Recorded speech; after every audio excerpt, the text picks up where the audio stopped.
ये तस्वीरें जो दिखा रहे हैं शहीद स्मारक की है। जैसा हमने आपको पहले बताया था कि कार्यक्रम पहले से प्रधानमंत्री का तय था यहाँ पहुंचने का। यहाँ शहीदों को श्रद्धांजलि देने के लिए, शहीदों को याद करने के लिए प्रधानमंत्री पहुंचे हुए हैं। इससे पहले औघड़नाथ मंदिर गए थे पूजा अर्चना करने के लिए।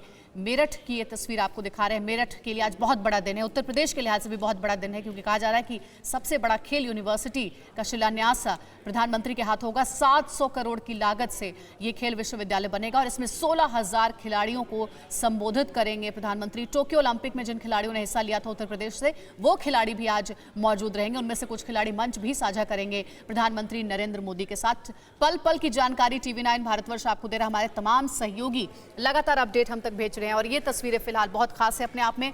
शहीद स्मारक से ये लाइव तस्वीरें आप देख रहे हैं। प्रधानमंत्री नरेंद्र मोदी, उत्तर प्रदेश के मुख्यमंत्री योगी आदित्यनाथ और राज्यपाल आनंदीबेन पटेल तीनों एक साथ इस जगह पर मौजूद हैं। शहीदों को याद करने के लिए शहीद स्मारक गए हैं प्रधानमंत्री और उसके बाद यहां से आगे का कार्यक्रम, इससे पहले समाहरणालय भी गए थे, संग्रहालय में भी गए थे और फिर रैली वाली जगह पर पहुंचेंगे जहां पर रैली होनी है। और वहां से तस्वीरें भी हमने आपको दिखाई कि लोग अभी से ही इकट्ठा होना, भीड़ जुटनी शुरू हो गई है। काफी संख्या में महिलाएं वहां पहुंची हैं, युवा पहुंचे हैं प्रधानमंत्री को सुनने के लिए।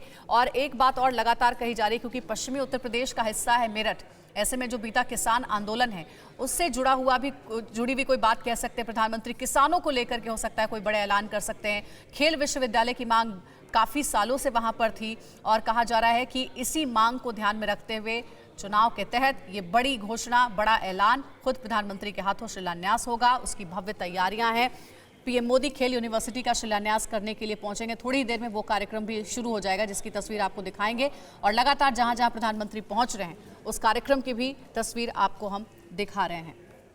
सुमंत हमारे साथ जुड़े हुए। सुमंत, शहीद स्मारक पहुंचे हैं प्रधानमंत्री, वहां से हम तस्वीरें दिखा रहे हैं, इसके बाद का आगे क्या कार्यक्रम?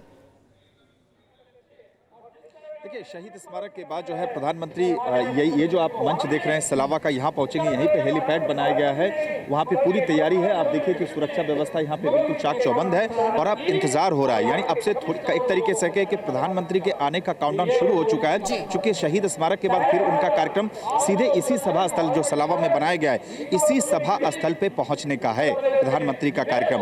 और यहाँ पे जैसा मैंने आपको बताया कि मंच पे जो है, मैं आपको बता दूं कि केंद्रीय मंत्री संजीव बालियान, राज्यसभा के सांसद हैं विजय पाल सिंह तोमर, संगीत सोम, धीरे धीरे जो नेता है वो आना शुरू हो चुके हैं। एक मैं उधर दिखाना चाहूंगा, मंच के बाईं ओर भी अगर आप देखें एक और छोटा सा मंच बनाया गया है। क्योंकि सभी लोगों को मंच पे नहीं जगह दी जा रही, तो कुछ और जो नेता और जो मंत्री आए हैं उनको वहां पे उस मंच पे जगह दी जा रही है।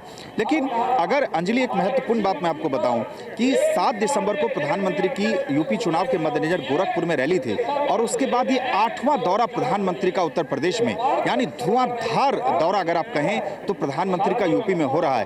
और गोरखपुर से लेके हमने देखा कि किस तरीके से पूर्वांचल एक्सप्रेसवे का जो है वो उन्होंने लोकार्पण किया, गंगा एक्सप्रेसवे का शिलान्यास हुआ है। और अभी थोड़े दिन पहले अगर आप देखें तो जेवर एयरपोर्ट, उससे पहले कुशीनगर इंटरनेशनल एयरपोर्ट, तो एक के बाद एक जो ये बड़ी सौगातें दी जा रही है। और उसी कड़ी में अंजलि आज देखा जा रहा है ये जो स्पोर्ट्स यूनिवर्सिटी की सौगात दी जा रही है, तो स्पोर्ट्स यूनिवर्सिटी के जरिए युवाओं को तो साधा जा ही रहा है, लेकिन निश्चित रूप से चूंकि पश्चिमी उत्तर प्रदेश गन्ना किसानों का गढ़ माना जाता है, तो इस पर जरूर निगाहें रहेंगी। चूंकि 1 साल से लंबा चला किसान आंदोलन, हालांकि कृषि कानून की वापसी हो गई है, लेकिन क्या अब यहाँ प्रधानमंत्री किसानों के लिए क्या नया ऐलान करेंगे, इस पर सबकी निगाहें रहेंगी। और दूसरा जो गठबंधन है, चूंकि अगर आप देखें कि अब 2014 के लोकसभा चुनाव में पहली बार प्रधानमंत्री आए थे और उसके बाद 17 के विधानसभा चुनाव, 19 के लोकसभा चुनाव और अब एक बार फिर यहाँ आए हैं, तो 4 बार एक तरीके से कहे कि मेरठ का दौरा हुआ है। तो ऐसे में अब ये देखना पड़ेगा कि अलग अलग जो तबके हैं उन तबकों के लिए यहाँ पे क्या, समाज के अलग अलग वर्गों के लिए क्या ऐलान करते हैं। और जैसा मैंने आपको बताया, इस रैली से बहुत ज्यादा उम्मीदें हैं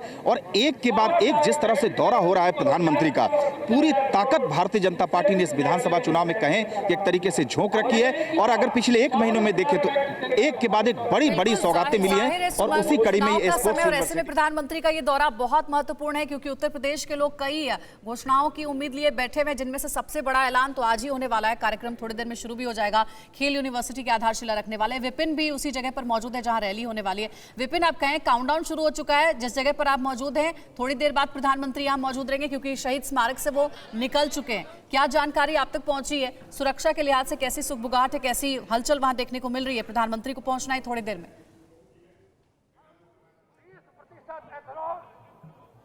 अंजलि, आप मुझसे पूछ रही हैं? जी आपका सवाल मुझसे है अंजलि? जी विपिन। गन्ने के रस्ते बनेगा, गन्ना 500 रुपए में भी ढूंढा नहीं मिलेगा।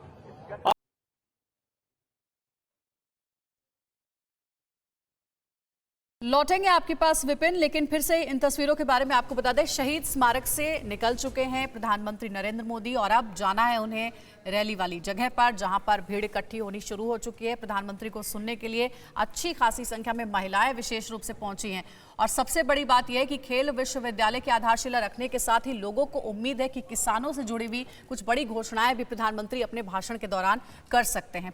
परवाह देश की, सोमवार से शुक्रवार रात 10 बजे TV9 भारतवर्ष पर।